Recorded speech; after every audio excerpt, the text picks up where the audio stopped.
ஏற்கனவே உங்க வீட்டுல லஞ்ச ஒழிப்பு போலீசார் வந்து சோதனை பண்றாங்க. முதலமைச்சரும் வந்து 2 அமைச்சரை தான் குறிப்பிட்டு பேசுறாரு. கரூர்ல செந்தில் பாலாஜி குறிப்பிட்டு பேசுறாரு.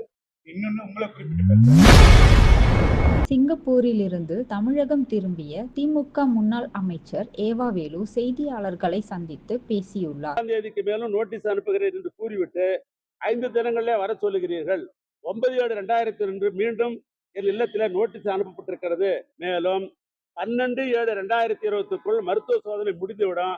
எனவே தாங்கள் 12/7/2000க்கு மேல் எந்த தேதியில் அழைத்தாலும் விசாரணைக்கு முழு ஒத்துழைப்பு அளிக்கிறேன் என்பதை அன்புடன் தெரிவித்துக் கொள்கிறேன் அப்படின்னு நான் கடிதம் வக்கீல் மூலமா அனுப்பிச்சேன்.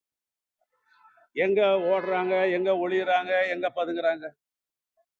மருத்துவத்திற்கு எப்பயும் போற மாதிரி போறோம். கடிதம் வக்கீல் மூலமா அங்க இருந்து நாங்க கொடுக்குறோம். முழு ஒத்துழைப்பு தரேன்னு சொல்றோம். இவ்வளவுக்கு பின்னாலும் ஓடுறாங்க, ஒளியறாங்க, பதுங்குறாங்கன்றது இது அர்த்தமில்லாத கருத்துடைய வார்த்தைகள் தான். அதனால என்னை பொறுத்தளவுக்கு நான் 2014 மருத்துவம், அந்த தொடர் மருத்துவமாக 2023, அவனோட தொடர் மருத்துவமாக 2024 நான் மருத்துவத்திற்காக போயிருக்கிறேன் ஒழிய வேற எதுவும் நான் சுற்றுலா பயணியாகவோ வேற எதற்காகவும் அஞ்சியோ நான் போகவில்லை. இவ்வளவுதான் இன்னைக்கு நாட்டுக்கு சொல்ல வேண்டிய விஷயம். ஏன்னா ஒரு வார காலம் அவர்களுக்கு என்னென்ன கற்பனை தோன்றுமோ அப்படி கற்பனையில பல்வேறு வகையில பல மிக மிக நமக்கு பிடித்த நண்பர்கள்லாம் சமூக வலைதளத்தின்ற பேர்ல அவங்களுடைய கற்பனையெல்லாம் அவுத்து விட்டுருக்கிறாங்க.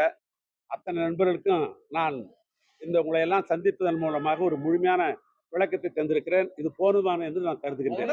நீங்க டார்கெட் செய்யப்படுறீங்கன்னு நினைக்கிறீங்களா? ஏற்கனவே உங்க வீட்டுல லஞ்ச ஒழிப்பு போலீசார் வந்து சோதனை பண்றாங்க. முதலமைச்சரும் 2 அமைச்சரை தான் குறிப்பிட்டு பேசுறாரு. கரூர்ல செந்தில் பாலாஜி குறிப்பிட்டு பேசுறாரு. இன்னொன்னு உங்களை குறிப்பிட்டு பேசுறாரு. தொடர்ச்சியாக உங்களை டார்கெட் பண்ணுதான் நினைக்கிறேன். பொதுவாக என்னை பொறுத்தளவுக்கு டார்ச்சர் பண்ண வேண்டிய அவசியம் இல்லை. நான் திராவிட முன்னேற்ற கழகத்தினுடைய கொறடாவாக திராவிட முன்னேற்ற கழகத்துடைய தலைவர் அவர்கள் என்னை நியமித்திருக்கிறார். அதை இந்த அரசாங்கம் செய்திகளை உள்ளது உள்ளபடி தெரிந்து கொள்ள ரெஃப்ளெக்ட் நியூஸை சப்ஸ்கிரைப் பண்ணுங்க.